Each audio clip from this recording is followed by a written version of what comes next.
Bonsoir à tous, merci à Geneviève et aux organisateurs de m'avoir donné l'opportunité de vous présenter, j'espère, le projet de la Maison de la Santé Publique qui ne saurait tarder. Donc ma présentation va s'organiser en 5 parties. La première, vous expliquer un peu comment nous est venue cette idée de Maison de la Santé Publique. Ensuite, les enjeux que l'on a ciblés en priorité, le projet avec l'état d'avancement, et puis ensuite les retombées que l'on peut voir aujourd'hui. Voilà, alors attendez, ouais, je veux bien.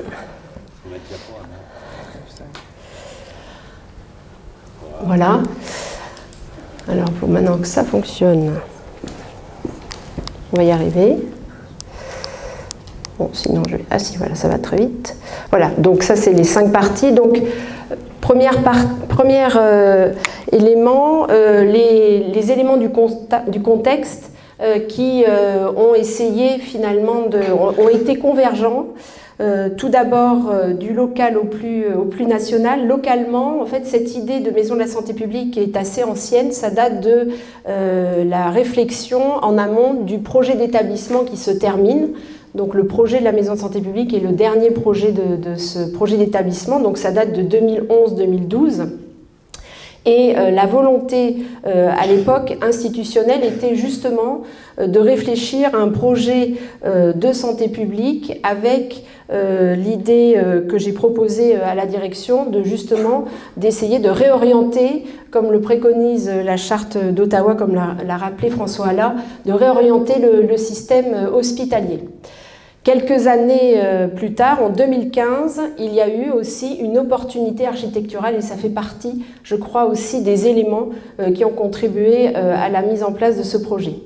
Sur le plan du diagnostic territorial, on a des éléments, je dirais, qu'on retrouve dans les autres territoires de la Nouvelle-Aquitaine, avec évidemment la charge des maladies chroniques, avec aussi un territoire que je vous ai remis, qui est globalement urbain, mais avec des zones rurales très peu accessibles et pas forcément bien fournies en population médicale et notamment en spécialistes.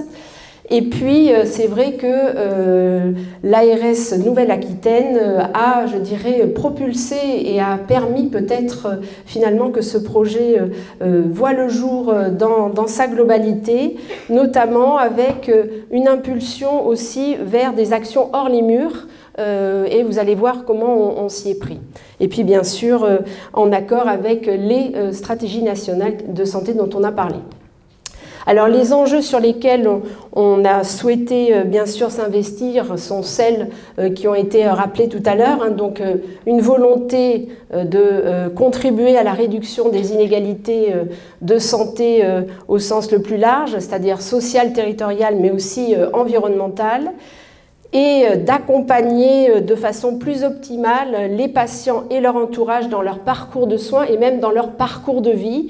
Hein, c'est un terme sur lequel finalement on intègre justement cette notion de territoire et qu'on soit hospitalier ou ambulatoire, d'aller un peu plus loin finalement dans ce parcours de santé. D'essayer de contribuer à faire ce virage de l'hôpital qui est uniquement centré sur le soin vers un lieu plutôt de santé, de déployer des actions donc sur le territoire et bien sûr de contribuer à la production de données validées en promotion de la santé. Alors le projet s'est appuyé bien sûr sur le modèle des déterminants de santé que je pense vous connaissez tous, hein, qui articule finalement les différents niveaux, que ce soit les niveaux liés au comportement de l'individu, à son réseau social ou communautaire et aux autres conditions de travail, de conditions de logement, de conditions de vie et bien sûr dans un contexte plus global. Et de façon à avoir une approche positive et globale de la santé, On a aussi voulu, alors c'est une autre représentation de ces déterminants, vous retrouvez ces déterminants individuels et ces déterminants environnementaux. On a voulu mettre l'accent sur une approche positive et globale, donc essentiellement axée non pas sur la limitation des facteurs de risque, mais vraiment en favorisant la promotion de la santé, donc en aussi mobilisant au maximum les ressources des personnes, donc selon un concept qui est un concept finalement assez ancien, qu'on appelle la salutogénèse, qui en fait s'oppose à la pathogénèse, qui avait été mise en évidence par Antonovsky et qui insiste justement sur la possibilité de s'appuyer sur des facteurs positifs de la santé. Alors vous allez voir qu'en lisant la littérature liée à cette salutogénèse, on a vu que en fait, cette salutogénèse avait intéressé des architectes. Et ça nous a paru assez pertinent dans la mesure où on prône bien sûr la promotion dans tous les secteurs. Et en fait, il y a des architectes qui ont créé finalement un concept de design salutogénique.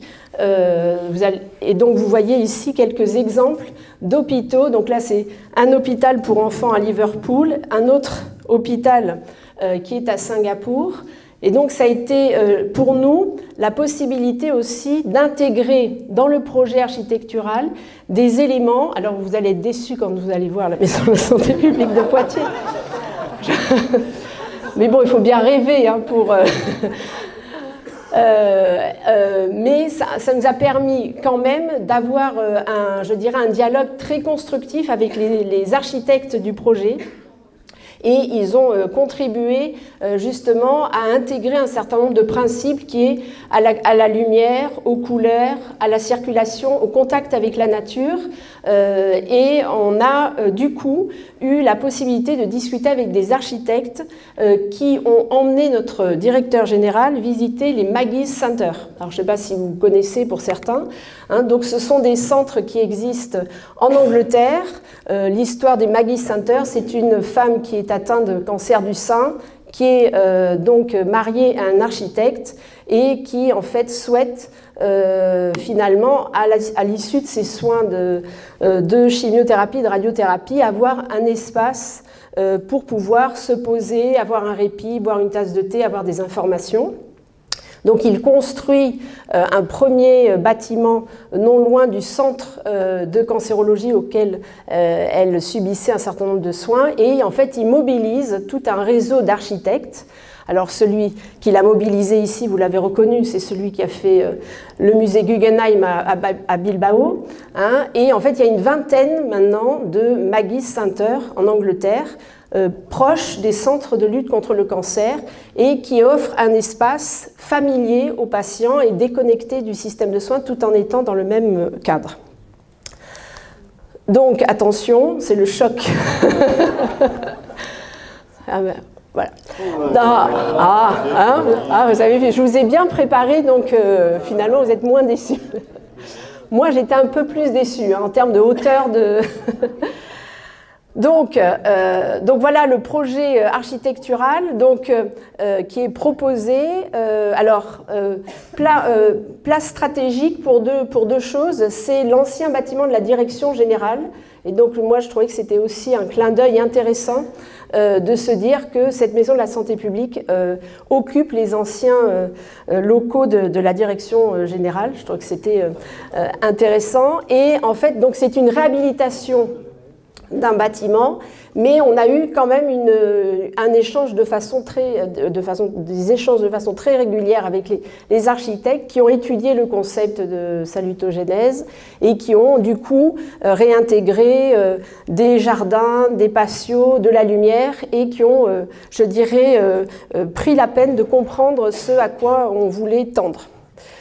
Donc, le principe de cette maison, pour essayer de coller au maximum à notre stratégie, a été finalement, de façon assez simple, de dire finalement, si on veut avoir un parcours ou une vision intégrée de l'action auprès des différentes populations sur leurs déterminants, eh bien, on pourrait les aborder dans différentes pièces d'une maison. en se disant, ben voilà, tout le réseau social, ben je pourrais en discuter dans une chambre. Tout ce qui concerne le travail dans un bureau. Si je veux parler de l'activité physique, je peux le faire dans une salle ou dans le jardin. Et si je veux parler de la diététique, je pourrais le faire dans une cuisine. Donc voilà comment on a pensé les choses. Et du coup, on a choisi aussi un ameublement qui puisse être non toxique, avec des conditions qui ont été assez drastiques pour les aménageurs de cette maison. Et donc, voilà les principales images qui ne sont pas tout à fait bien sûr définitives. Donc vous voyez ici une cuisine qui va pouvoir permettre donc à des patients ou à des entourages de choisir, de produire et de manger un certain nombre de repas avec des animateurs, des diététiciens du CHU. Donc je vous montre quelques-unes des pièces. Donc vous avez en haut à gauche une salle de lecture, de documentation qu'on fait dans le cadre d'un partenariat avec l'IREPS qui va intégrer cette maison. Et puis vous avez l'entrée qui, je dirais, est tout à fait accueillante comme dans une maison. Vous voyez, avec pas du tout d'image permettant d'identifier qu'on est dans un centre hospitalier. En bas à gauche, vous avez une salle qu'on appelle la salle de jeu parce qu'on veut proposer des actions et des séances d'art-thérapie puisqu'un certain nombre maintenant de publications sont validées sur par exemple la pratique du tai chi et les maladies de Parkinson. Mais on peut faire aussi de l'art-thérapie pour les parents ayant des enfants atteints de maladies chroniques. Donc il y a tout un tas d'activités qui peuvent être proposées. Et puis en bas, là, c'est ce qu'on appelle le boudoir, c'est-à-dire un espace de consultation dans lesquelles des consultations plus personnalisées dans une ambiance un peu plus chaleureuse peuvent être organisées. Donc j'arrête avec les photos. Donc la population cible finalement s'articule autour de deux grandes catégories. Il y a ceux qui vont bénéficier des activités et ceux qui vont pouvoir utiliser la plateforme. Parce que notre enjeu, bien sûr, c'est d'ouvrir aux autres acteurs qui font déjà de la promotion cette plateforme.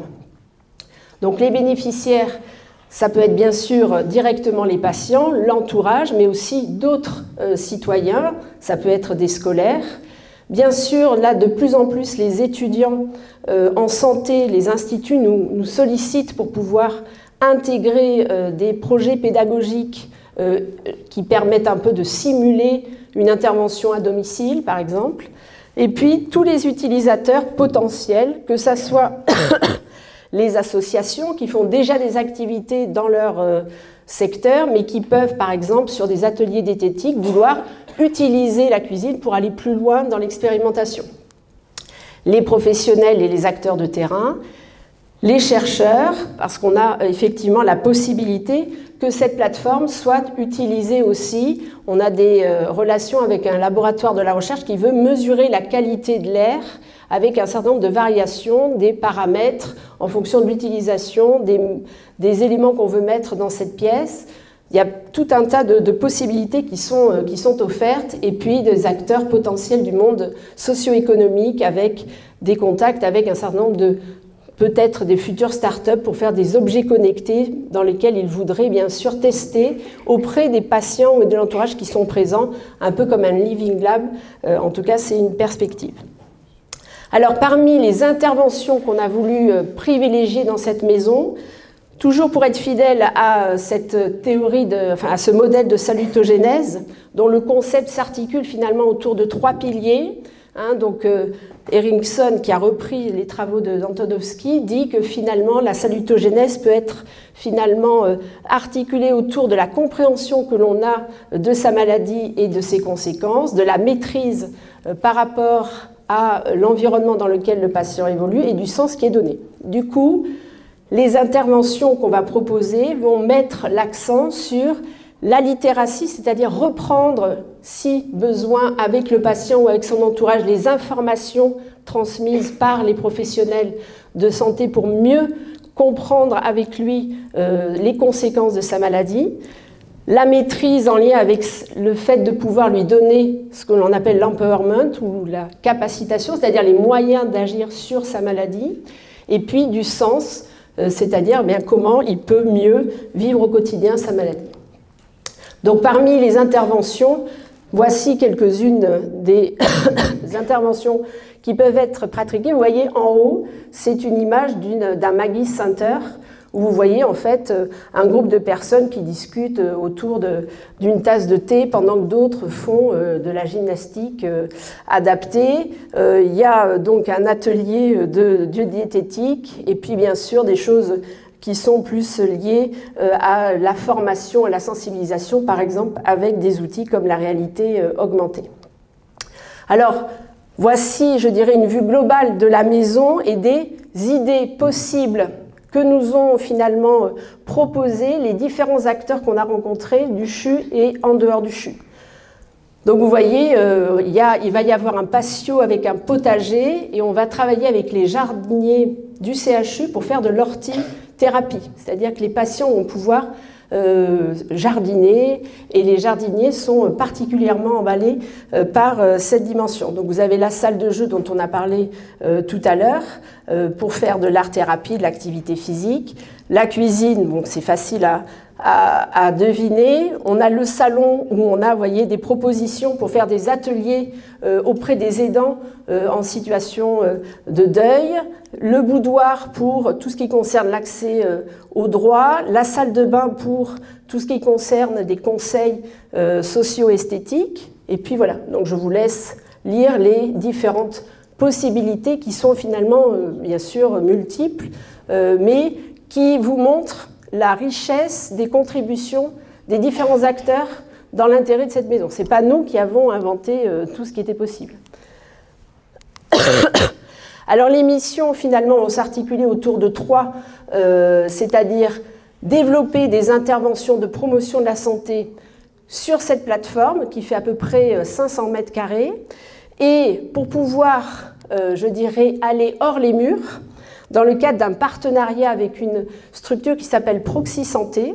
Cette structure a accepté finalement de mobiliser un camping-car qu'ils ont un peu, je dirais, modifié et les ateliers que l'on propose dans cette maison vont pouvoir être déployés dans le territoire.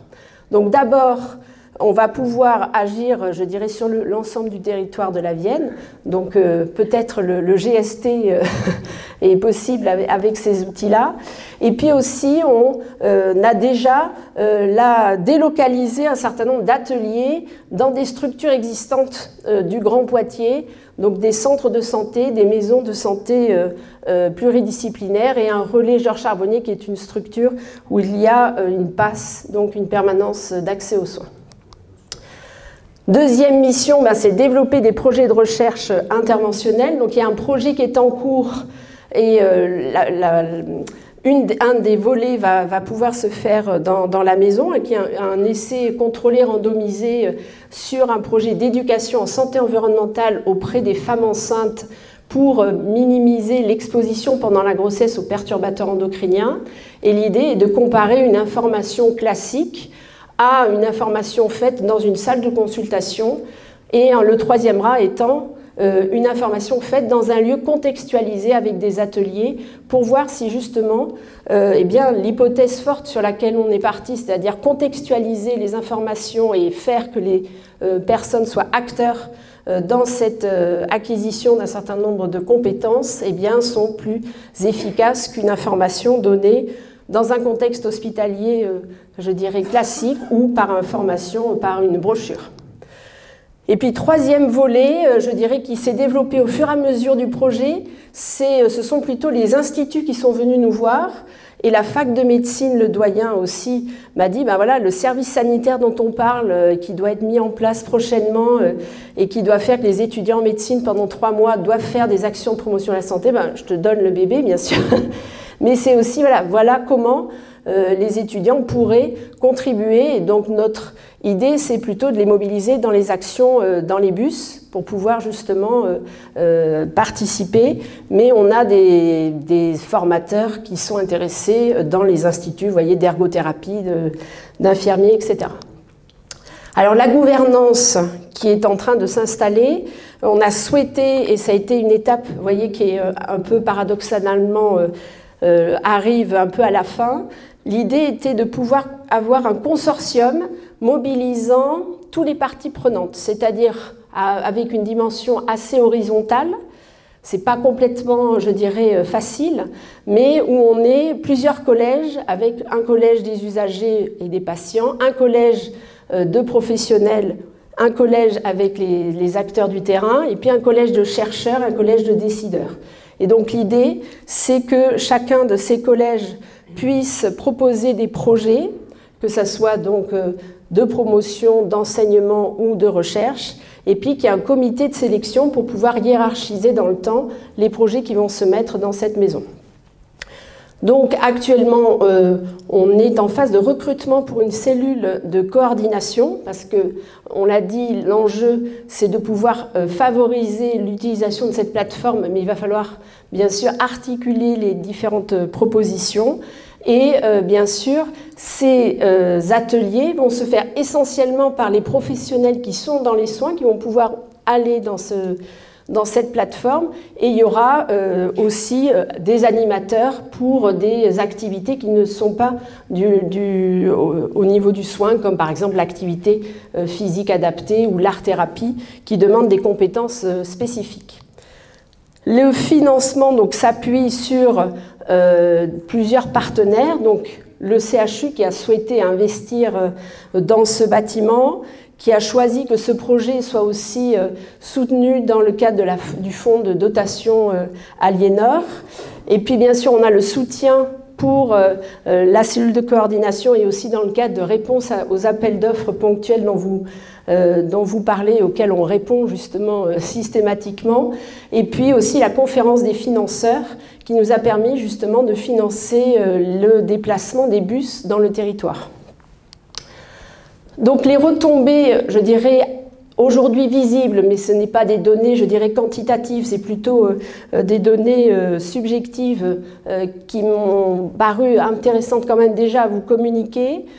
Pour les patients, le temps a fait qu'on commence à, je dirais, obtenir un décloisonnement par les acteurs des programmes d'éducation thérapeutique, c'est-à-dire ils acceptent petit à petit que l'atelier de diététique qui se faisait en cardiologie pourrait aussi être partagé avec l'atelier de diététique qui se faisait en endocrinologie. Et que la diététicienne, au lieu de se couper entre les deux, peut-être qu'on pourrait arriver à faire un seul atelier pluripathologie. Il faut du temps, comme vous disiez, il faut de la finesse, de l'empathie, du dialogue. Mais maintenant, on en est à la phase, on ne peut pas faire autrement, c'est comme ça. Mais on a mis du temps pour aboutir à ce qui paraissait au départ très facile, très évident. Pour les professionnels de santé, ce que vous disiez, c'est-à-dire maintenant intégrer systématiquement dans leur parcours une étape au moins dans cette maison. C'est un peu l'enjeu sur lequel on veut les mettre de façon assez incitative. L'impact pour les autres professionnels, comme je vous le disais, en fait, il y a eu un vécu très intersectoriel au sein même de l'hôpital avec tous les corps de métier. Donc, je vous disais, les architectes, les directeurs des travaux qui ont pris,